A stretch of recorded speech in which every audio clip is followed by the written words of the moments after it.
La declaración de zona de riesgo como tal y el análisis de geógrafos y expertos para determinar que una zona es de riesgo muchas veces fue posterior a la habitación de personas que ocupaban esas zonas, ¿no? Ahora, el hecho, por ejemplo, de que muchas de estas casas, estas viviendas, estén también cerca de quebradas y que en esas quebradas, aparte de basura, haya muchísimo pino, eucalipto, que son especies introducidas.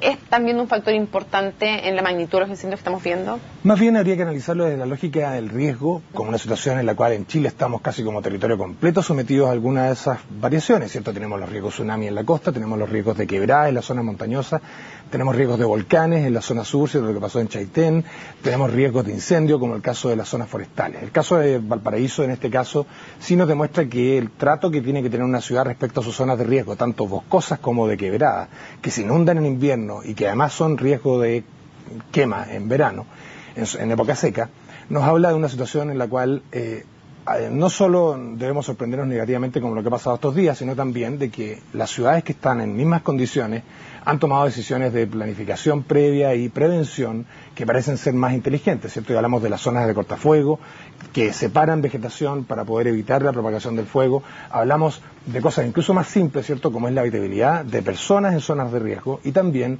de la capacidad de carros bomba de llegar a todas las zonas y de tener agua disponible para la extinción, que también es agua potable y alcantarillado finalmente. Alberto, pero esta combinación de factores es lo que vemos en Valparaíso como un... Si hubiera que explicar en una frase por qué Valparaíso es una zona más susceptible a que se produzcan grandes incendios que otras ciudades de Chile, ¿cuál sería ese factor clave? Bueno, digamos que los incendios forestales, respecto a zona climática, probablemente la combinación de zona cálida en términos de latitud y la aparición de bosques, ¿cierto? En Valparaíso probablemente es donde se da el primer bosque respecto a nuestra latitud climática, ¿cierto? Y por tanto es la zona más seca o de mayor temperatura en verano respecto a lo que ocurre hacia el sur, y de porcentaje de lluvias y otras variaciones que además hoy día se explican, ¿cierto?, con una época seca que se extendió más de lo debido y que ha tenido esta situación de riesgo candente.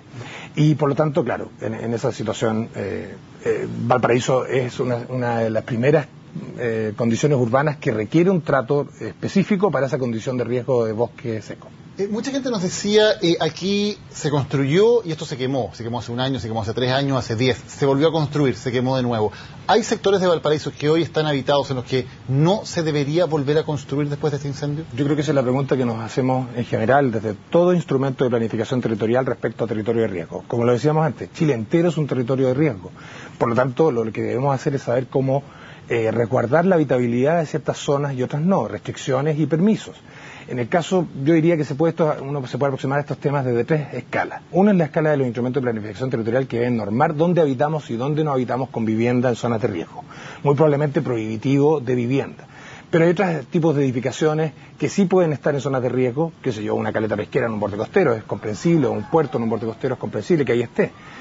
Pero esa condición de la vivienda en zona de riesgo es claramente la primera gran pregunta y aquí tenemos la oportunidad, lamentablemente, después de la catástrofe, de corregir esa condición. Segundo, el cumplimiento normativo de la vivienda en cuanto a sus cumplimientos de resistencia sísmica, por un lado, resistencia tsunami en otros casos donde se pueda dar edificación en borde costero autorizada y restringida, y obviamente el cumplimiento de normativa de incendios, que también implica materialidades y soluciones que en este caso parecían muy difíciles de combinarse, porque claramente el material predominante era bastante ligero y probablemente eso también colaboró en la extinción. Y tercero, considerando estas variables de riesgo, la condicionante de vías de escape y conocimiento de la población de qué hacer ante el riesgo, ¿cierto? Lo vimos